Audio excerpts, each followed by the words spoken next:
All right, we've got more one man versus universes. How do they match up? All right, so first of all, we've got Sid, the I Am Atomic himself, taking on the JJK universe. And I'm not gonna lie, I did watch this anime, but I only watched like maybe the first 10 episodes. So I actually don't know anything. I don't know if it's a light novel. I don't know about the manga. So just based on what I saw from the anime, he should definitely be able to take out most of them. The I Am Atomic that he shoots off does seem to be like maybe city level of destruction. And if it really is atomic, then it'd probably have radiation and stuff like that, which the JJK universe would struggle with. And I think he can control shadows as well. I didn't really understand how the elf chicks worked. I think he was doing some weird kind of slimy thing to them, but I actually don't understand how that works. So I'm not sure if that's his power or what's going on there. So I think he'd be able to take out a majority of them, but he might struggle with, for sure, Gojo, because Gojo is the hardest person to beat in that verse with his infinity.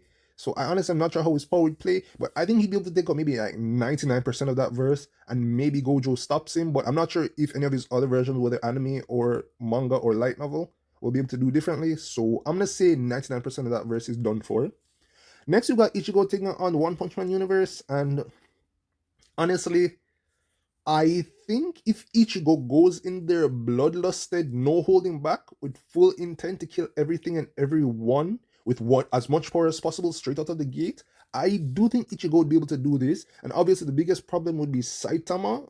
But I think Saitama actually needs to adapt whenever he meets a new person before his strength gets up there. So if Ichigo goes in there and I said speed again, and speed blitzes it as hard as possible, I think he'd be able to take him out before he could adapt. And besides Saitama, and maybe that one guy who can go to the outerverse, air quote, and launch attacks from that space. Besides him, and maybe the one who Bang, I think it is, the strongest hero, that guy. Maybe between those three, it might be a little bit difficult, but I think for sure he can speed blitz that if he tries hard enough.